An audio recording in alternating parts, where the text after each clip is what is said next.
Почитувани гледачи, добро вечер. Повторно сте на вистинската фреквенција, заедно со нас, со емисијата во потрага по вистинскиот збор на Вистинска телевизија.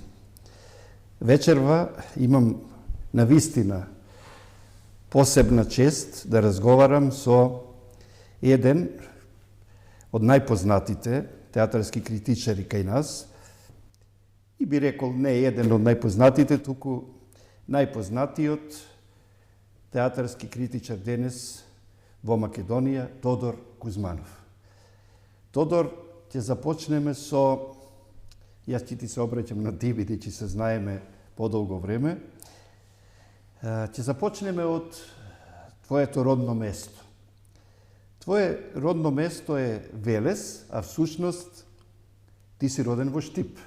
Па ајде малку на гледачите да им разјасниме накратко дека си ти велешанец, а не штипјанец, иако си роден во Штип. Па, на ова прашање најчесто одговарам кога ме прашат од каде си, од цела Македонија. Од причини што сум роден во Штип, сум растал во Велес, а живеам и работам во Скопје. Ако се има во предвид дека моите и мајка ми и татко ми се од Тиквешијата, по потекло, значи апсолутно од каде си, од цела Македонија. Добар одговор и точен одговор.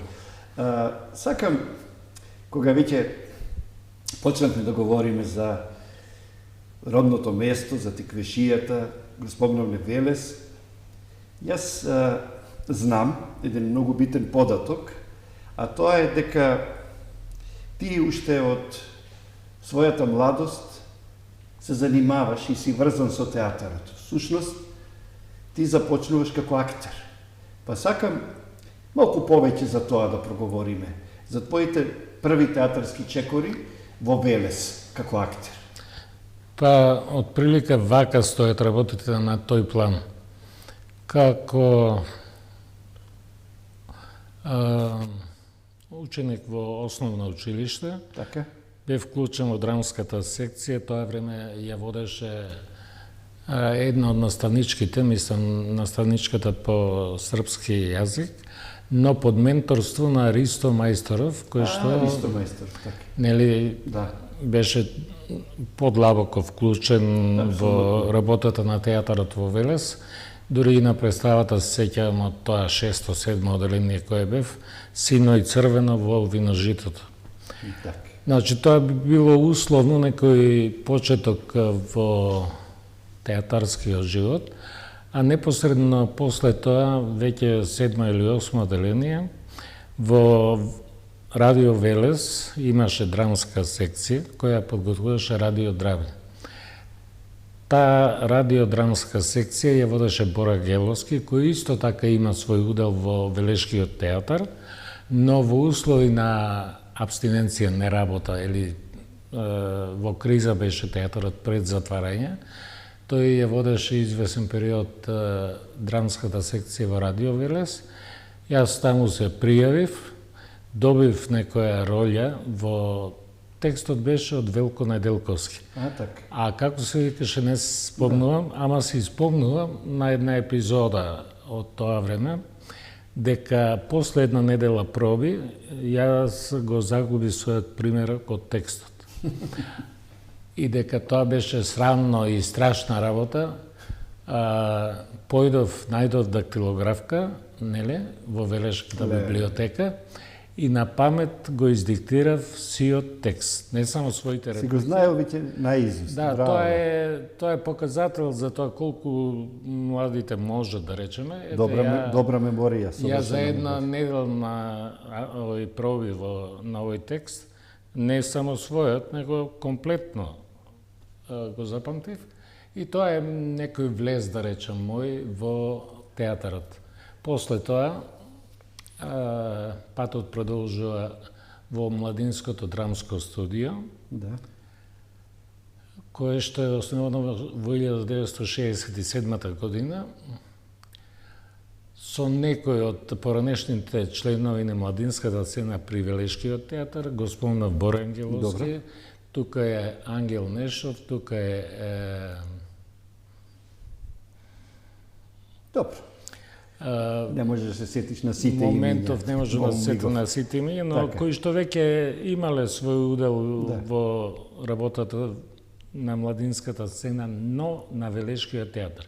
Сега ова драмско студио, младинско драмско студио, е посебна и засебна организација која што се обиде да го балансира тој период во кој што Велешкиот театар професионален се затвара, Така. значи Како цел живот надополно, како како замена надополно, сите па тие. така и репертоарот го правевме, со тоа што карактеристично доминираше современиот репертоар, па и авангардата, светската авангарда. Браво. Го игравме Мрожек, го игравме Бекет, го игравме Јонеско, Диренмат и слични на тоа автори Изворедно. кои што така. Од ова што слушнав, навистина сте имали извореден репертоар, сте имале слух и сенс за, како што речи ти самиот предмалку, за светските тенденции, светските движења и светската театарска авангарда. И навистина во тоа време сигурно сте биле авангарда не само во Велес, туку и пошироко. Ти започнуваш како актер и сега љубопитните гледачи можат на YouTube да напишат Вазна од порцелан, театарска представа, ти таму играш во представата Вазна од порцелан од Југослав Петровски, така? Да. И сега, поврзано со твојата театарска игра, ја знам еден податок, подоцна ќе проговориме пошироко за театарската критика, но познатиот театарски критичар Иван Ивановски, во една прилика ти ми рече дека напишал, а и ти кажал, дека би било добро да си продолжи како актер, затоа што тој те гледал и ти си му оставил печаток и ти си бил добар актер. И сега, ајде малку за таа негова констатација, на што се должи тој негов суд? Па еве да има некој ток приказната. Така. Ова за Велес, кога ви реков дека каков репертоар не го имаме, сакам да подсетам, а и мислам дека би било интересно за поширокиот круг гледачи, дека во 65-та, 64-та, 65-та година младинската сцена во Велес, значи 10 години по праизведбата, го поставува на репертоар чекајќи колку до култен текст. Значи 10 години по произведбата, која е новитет во светски рамки. Во таа постановка режисер е Бора Ангеловски и толкува една од ролите, друга улога толкува Ѓорѓи Варошлија, многу подоцна директор во Македонското радио. Кире Василев, кој што беше исто така во телевизија директор, па потоа помина во Факултетот за драмски уметности на предметот организација. И се тоа имења кои што се вградени во театарското дело, да речеме, и историја. Понатаму, мојот актерски пат се движеше така што за 3-4 години во Велес значителен број роли одиграв, а после тоа во 71-2 започнав на студии во Скопје, но 72 се правеа комбинации и во 73-4 започна се работа алтернативниот театар Чекори во Скопје. Кај што јас сум еден од основачите. Дори имаше и подлабоки размислувања дали тоа да не биде на чисто професионален театар, но не се одеше во тој правец и театарот и сега и ден денес постои, театар Чекори, отворена сцена, така се вика, и бележи значителен успех како во Македонија, така и во поранешната ЈУ Федерација. Кога го спомнав Годој Бекет, сакам да кажем дека 65-та година на Хвар, каде што се одржува сојузните аматерски драмски смотри, освоија трета награда, младинската сцена, токму со Годо на Бекет. И една поединост, интересна мислам и за вас, ама и за сите сладокусци театарски. Главна поента, или штос, што би рекле малку повулгарно, дека во чекајќи го дои има едно дрво сухо, околу кое играат клоновите Естрагон и Владимир. Да. На поединоста на оваа представа, на оваа режија, беше што на тоа сува дрво во вториот чин режиски е наместено едно зелено ливче. Што сета работа ја усмерува во правец на тоа дека Бекет не е човек што пишува за очет, за абсурдот, он тоа го практикува како метод, но во суштина нуди надеж. Пишува за обновата. Нова надеж на човештвото, Така. визави актуелните настани кога делува настанува атомската бомба.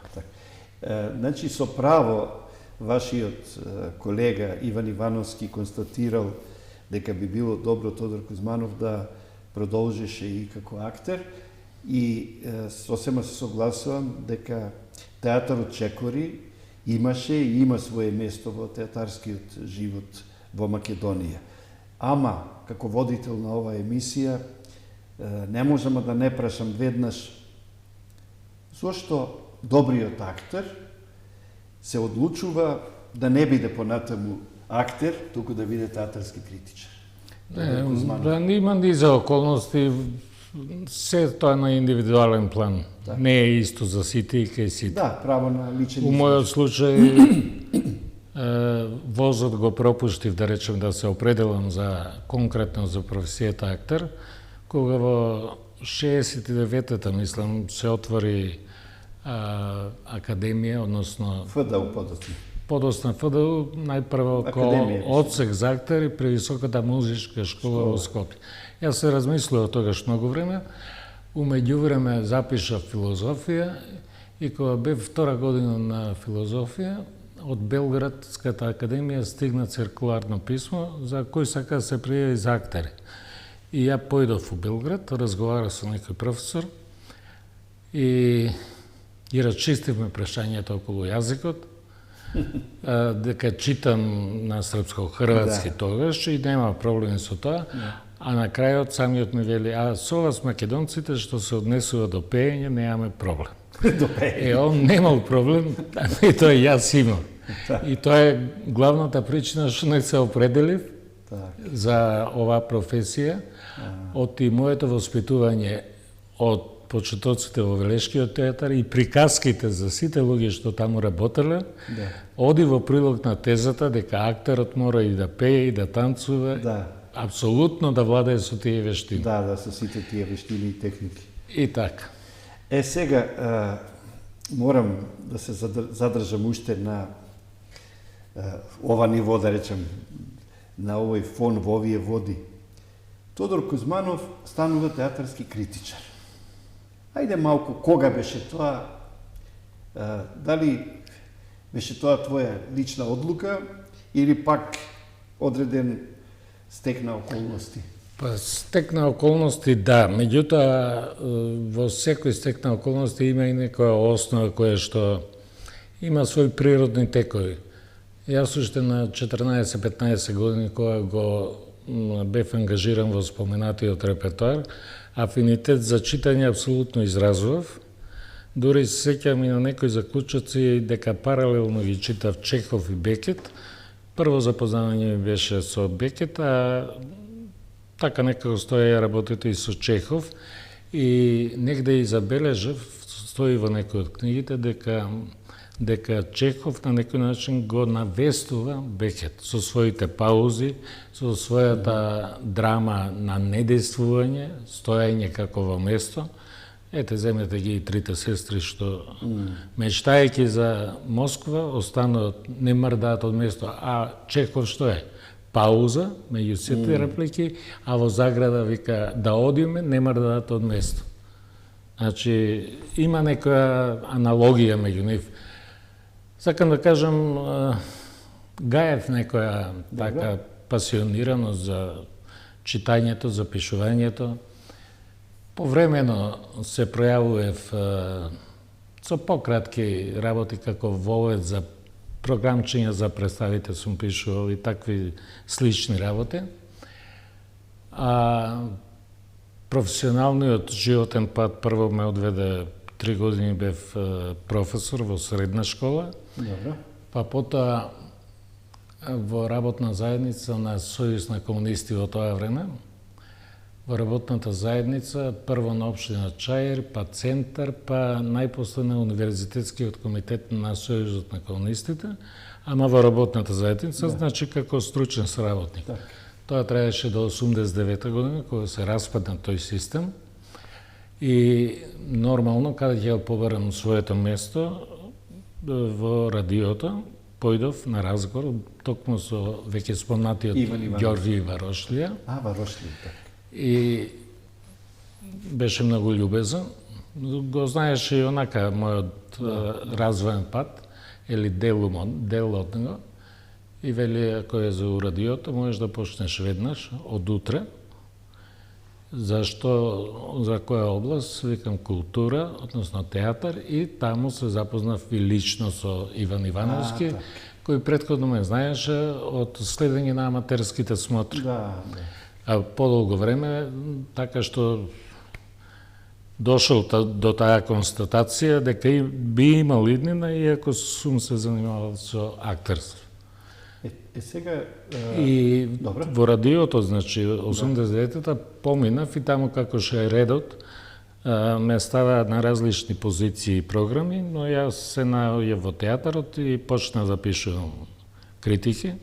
Иван Ивановски беше стожерот, нели, што ја носеше дејноста и колку можев или колку сакав, учев од него, тоа беше една благопријатна ситуација за мене, како да кажам. Да. Тоа е факт дека ти во еден период действуваше, работеше паралелно со Иван Ивановски, дека етаблиран, познат критичар, но за многу кусо време, брзо време, така да речем, ти се проби и твоето име Тодор Кузманов стана водечко, доминантно во театарскиот живот, заедно со уште неколку критичари, Лилјана Мазова, Цветанка Зојчевска, Даниела Стојанова и уште некои други, но денес, ова одговорно го кажувам, ти си водечкиот театарски критичар кај нас, ти си бардот на театарската критика и мене навистина ми е задоволство што токму со тебе вечерва говорам за театарот, бидејќи ти си извореден познавач не само на македонскиот театар, туку и пошироко. И би рекол не само на Балканот, ти си познавач и на европскиот и на светскиот театар. Сега, како ти гледаш како театарски критичар на театарската критика денес?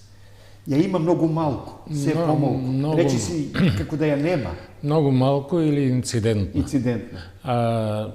По некој напис што се појавува за театарот, носи карактер на информативност, да ги информира, нели, консументите, а као театарска критика многу е дефицитарно. Малку се тие луѓе што пишуваат за тоа. Тоа ните платено, ните, значи, благородно е, но не е благодарно. Апсолутно. И младите луѓе фаќаат други смерници, се занимаваат со друго. Треба да се замерува, а без никаков надоместок финансиски. Тоа е деликатно прашање. Критиката, која се рече критика, односам истина замерување. Добро, треба и толкување. Во една мала средина, како што е ова македонската,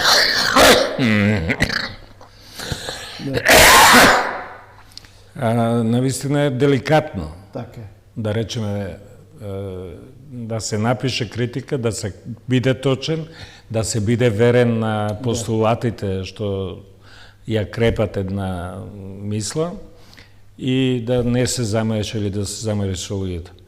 Прво, треба да ја дефинираш таа работа дека не смееш никого ни да мразиш, особено не во критиката. Да. Дури ако имаш некој анимозитет кон некој, личен, најди начин друг да го надминеш, прескокнеш или така, отколку да се замараш. Значи, прво да пристапиш сам као чист, као бришено поле. И затоа ја во едни писанија за критиката пишувам критика или кафено лажиче. Како леко што се дава на болните во мали количини, Да. така и критиката ќе ја понудиш не со бомбастични изрази, Не со големи лажици. нели, или со гард на напаѓање или за земање пози, но многу промислено и не заборавајте у кафено лажиче. Значи да умее човек толку фино да ја дозира, што и за тој за кого се однесува, иако е условно кажано негативна, да ја прими со задоволство. Да му годи и кога е негативна.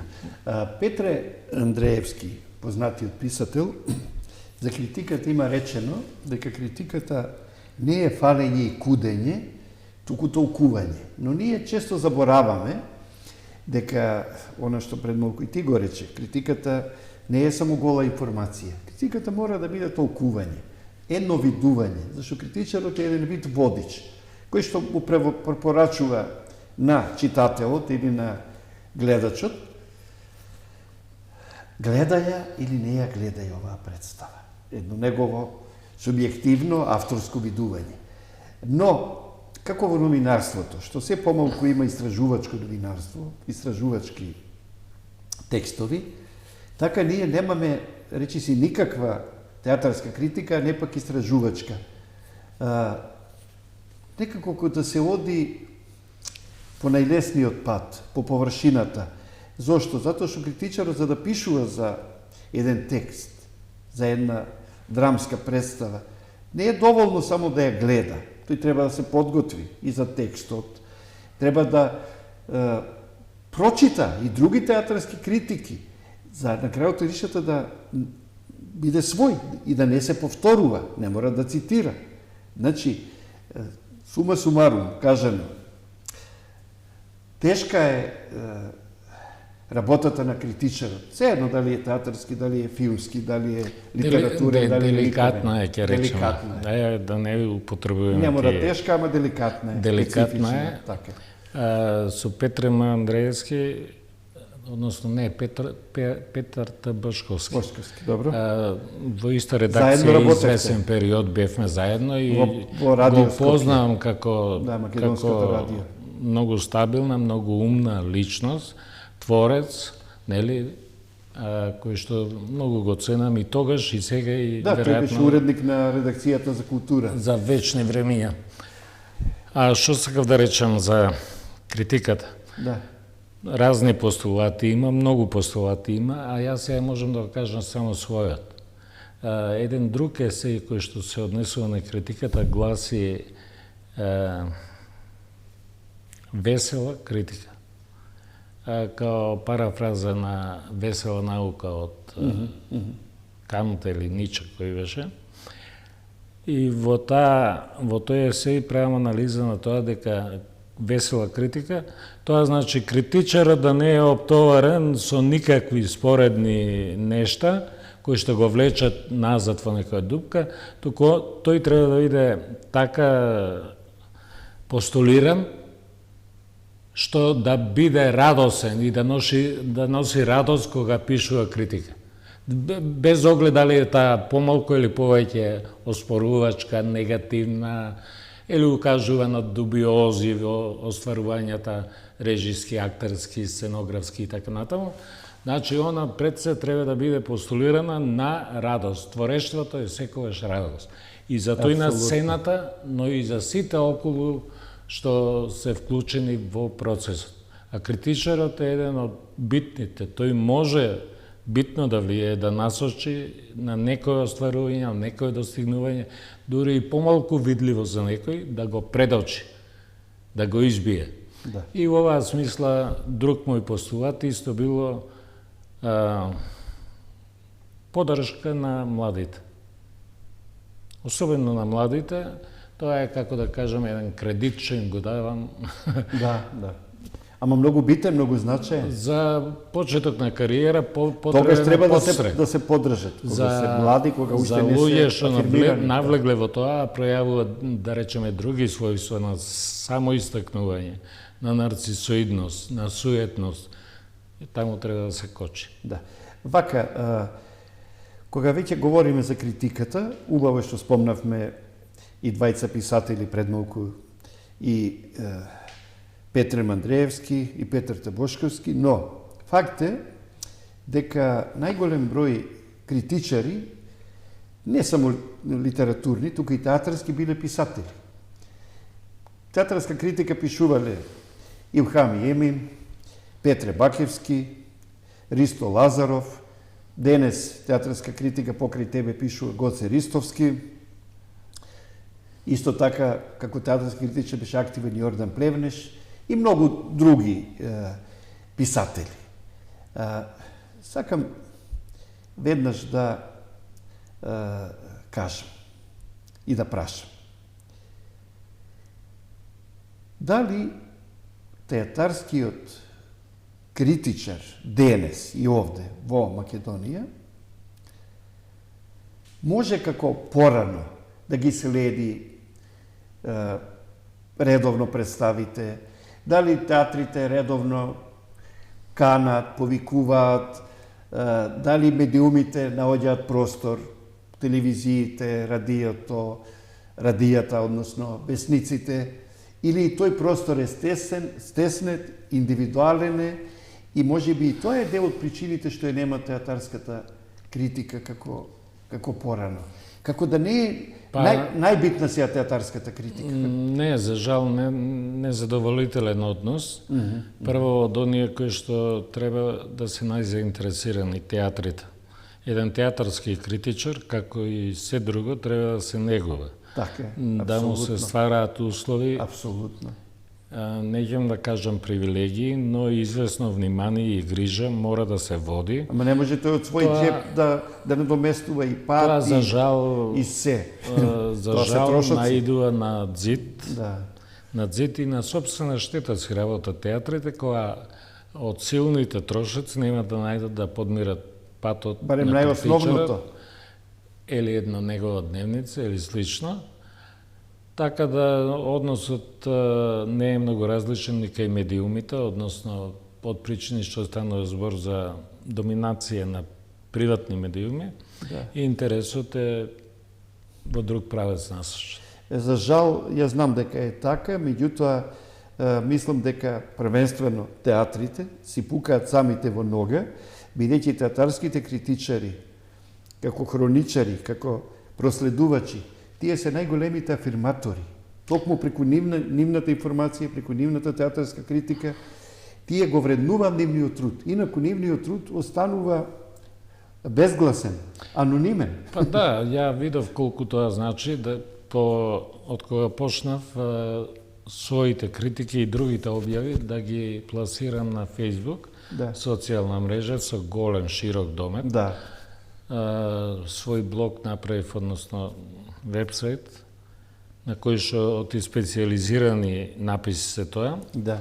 И видов дека така функционира, дека луѓето од театрите и тоа како ги следат, Така. ги следат. Имав и објава на 10 портрети на актери, што исто така е дефицитарно. Апсолутно, и тоа е А луѓето следоштво. се желни, особено актерите. Да. Една каста, едно племе кое што се намножи во последно време, Да, нели? да. И жално и срамно е кога минат незабележително, Да. неодбележено, не потврдено Вложиле голем труд за нивните улоги, и губи смисла. да не добиваат Ориентацијата да се занимавате со една никаков професија, бенефит, така. која по дефиниција е јавна. апсолутно. А толку е спикана во агол, што мора да стане збор за некој дефект од пошироки општествени размери. Вака, добро е што дојдовме до социјалните мрежи, до интернетот, до твојот блог. Подоцна ќе проговорим и за твоите книги, но ми остана едно прашање, малку го подзаборавив, а сакав да ти го поставам. На што се должи воопшто твојата определба за театарот? Од каде дојде тој порив? Дали уште како дете ти кажа дека си од Тиквешкиот крај? Во Тиквешкиот крај ги има џоломарите, го има тој така наречен ритуален, би рекол уличен театар, Зошто токму театарот те маѓепса, те привлече повеќе од, да речеме, филмот, сликарството, пишувањето и се друго? Па, на некој начин е ова прашање одговорено на моите почетоци у Велес и дружењето со луѓето врзани со театарот, театарот што бил професионален и дел од членството после беше поврзано со нив и они го прифаќаат театарот од таму и го пренесуваат у нашите кругови кај што деноноќно во театар се работи деноноќно, кога се спрема представа и едноставно чекор по чекор, ден по ден настанува таа заробеништво, окупација од тој Добро, профил. ти ги спомна на еден и директен начин дека тоа уште почнало во твојата драмска секција во училиштето, па подоцна сето тоа се надградувало. Но, денес Тодор Кузманов, како водечки критичар театарски, е автор на голем број театарски критики, на голем број текстови, присутен си во, речиси, сите елитни, валидни, најрепрезентативни фестивали кај нас театарски, манифестации, жирија, доделување на награди, признанија и слично. И добро е што е така. Ти си активен, те има, а те има и преку твоите книги.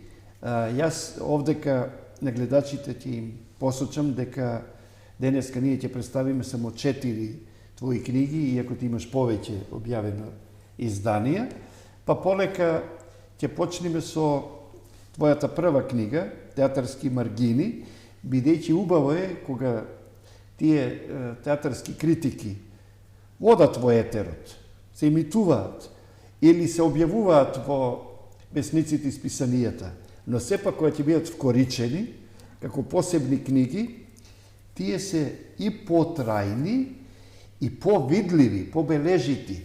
Нив може да ги консултираат и студентите кои што студираат на соодветните факултети, но и сите љубопитници кои што се занимаваат, кои што го сакаат театарот. Па и да кажеме некој збор, ти да ни кажеш, за оваа твоја книга Театарски маргини. Да им ја представиме на гледачите. Па, тоа е едната од првите мои книги, која што настана во еден многу спонтан процес за потребите на радиоемисиите Културен мозаик. Секој петок одеше таа емисија, прилозите за театар ги правев јас. И најчесто тоа беше актуелностиот театарскиот живот. Но во меѓувреме јас мислев дека тоа може да биде и некој друг облик, па почнав да пишувам есеи кои што се емитуваат на радиобрановите и кога се насобраа тие текстови, решив да ги издадам во книга и настана Театарските маргини. Главно својство или одлика на оваа книга е нејзината спонтаност, природност во настанувањето. Не се воде воопшто од други некои параметри, само сакав она што го поимам под некои театарски појави, да го искажам низ сопственото мислење, најоригинално. И еве веднаш да им ја доближам по-конкретно оваа книга на гледачите, ќе кажам дека сите текстови во книгата се поделени во 2 циклуса. Партер лево и партер десно. Партер лево е пообемен, партер десно е помалку обемен, но ќе прочитам само некои од есеите, од насловите. Аплауз, завеса, пауза, награди, режисерот и актерот, понатаму за критиката, оно што го кажа пред малку Кафено Лажиче, драмскиот автор и режисерот. Ова книга е како учебник. Навистина има многу теми. Делумно ја користат на факултетот за драмска уметност. А потоа во партер десно пак имаш други есеи, поезијата на Конески на сцена. Да. Еве, едно доближување. Таму има Обидно и литературата и еден театарот. дел за Цветанка Ехимовска актерка која ја многу е сакав и ценев, Така. ама ја познава само по радио и джедбите интерпретација на стиховите. На Блаже Значи на Коневски сцена главно. не сум ја гледал тука рече. Така. Добар актер е уморниот актер, ти еден текст. Потоа имаш за Бекет, за во наводници, како што велиш, Доркото Пинтер, Мит театар и други текстови. Значи една сериозна книга, иако насловот не е претенциозен, ти велиш театарски маргини, демек загребуваш само на теми што се само на маргините, како дел од театар. Навидум Ама тоа тоа е е само така. навидум, а Да. всушност ти загребуваш многу длабоко и многу суштински во сите тие театарски теми, ја би рекол дури и постаменти и постулати. Оваа книга, мислам дека сите што се занимаваат со театарот треба да ја имаат или да ја најдат, бидејќи може да им биде од голема полза. Понатаму, твојата книга Театарски сновиденија, веднаш ми се допаѓаат овие наслови. Тоа е исто оригинален обид. Да. Се оно што го мислам, чувствувам и доживувам во врска со Текстовите се театарот, во видна песна. ги како во стихови. пласирам во стихови. Тоа може да биат со мирис на есеи, со вкус на театарска рецензија или филозофски размисли на тема театар. Една необична. Необична е, не секојдневна. Да, ретка книга и овдека има повеќе теми, повеќе наслови. Јас ќе прочитам само некои. Репертуарски калейдоскоп, Мајсторот и Маргарита по представата, Антигона и смртта, понатаму ревизија на ревизор, така малку прескокнувам, не можам сите се разбира, Јас Хамлет, Сеуфи со Ромео и Јулија, Театар во слободен стил, Андре Жит, Хипокризија и други. И така натаму, и така натаму. И оваа книга, посебно формата на твоите текстови, Да, тие се таа како најде на поезија, обзив, како стихови. дека во стихови дури интерпункција не користам. Да, без интерпункција. За да ги ослободам, разлабавам, растоварам, како се вика ние, мислите од некои намети. Да течат послободно, поспонтано. Така на некој Тоа си го направил. Следната твоја книга што ќе ја представиме е со наслов Маркации на новиот театар. Оваа книга, уште со самиот наслов, укажува дека се занимава и го преферира новиот театар. Исто така, оваа книга е книга за новото, за авангардата. И тука, буквално, во сите текстови, ти преферираш, поддржуваш и анимираш автори кои што според тебе и за тебе, ама и за нас, за сите, треба да бидат присутни кај нас, како авангарда, како еден вид водича ова твоја книга. Ти имаш текст тука за постдрамскиот театар, односно театарот на денешницата. Тука ставаш акцент на Ханс Тис Леман. Понатаму имаш текст естетиката на перформативната уметност, нови струења во театарот. Тука станува збор за Ерика Фишер Лихте и имаш текст Аристотел, вампирот на западниот театар, за корените и суштината на театарот. Акцент ставаш на Флоранс Дипон. Ајде малку ти да ни кажеш како автор повеќе за оваа книга, за новие текстови. Маркации на новиот театар. Дека театарот е жива уметност и демократска уметност, односно достапна на што поголем број на луѓе, ги интересира луѓето и треба да знаат. Меѓутоа, театарот као жива уметност, тој е во процес. Така да велиме театар, но театарот од пред 50 години и овој денес не е ист. Апсолутно. Не е из како се прави и нормално не е из како се толкува. Вие што туку прочитате значајни имиња на европскиот, односно на светскиот театар, кои што се фаќаат во костец да ги растајнат или да ги насочат гледачите и себе си да си ги разјаснат новите случувања и појави, феномени на театарот. Ханс Тис Леман, постдрамскиот театар, го прави како студија од 500 страници, во кои што се занимава токму со тие нови феномени, или со нешто што досега е помалку истражувано кога стана збор за театарот. И таму може да се научат многу работи.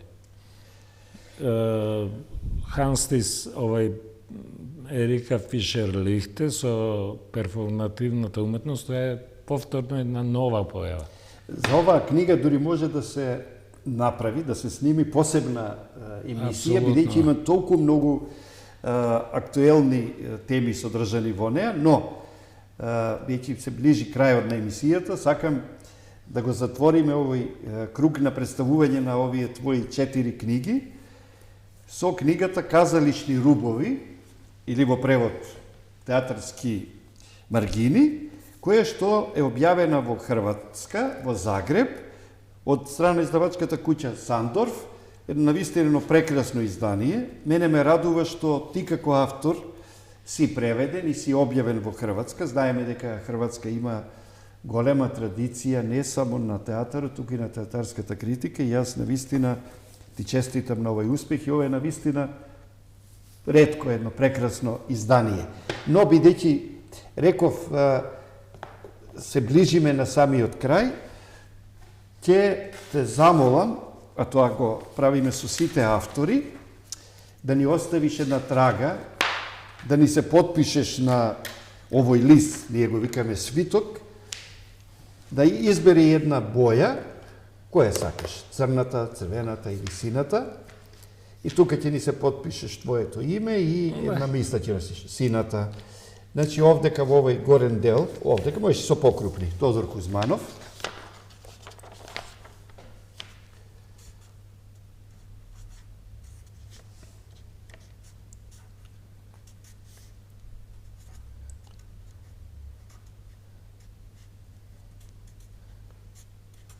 Овдека датумот денешен. 23 рекол. 23.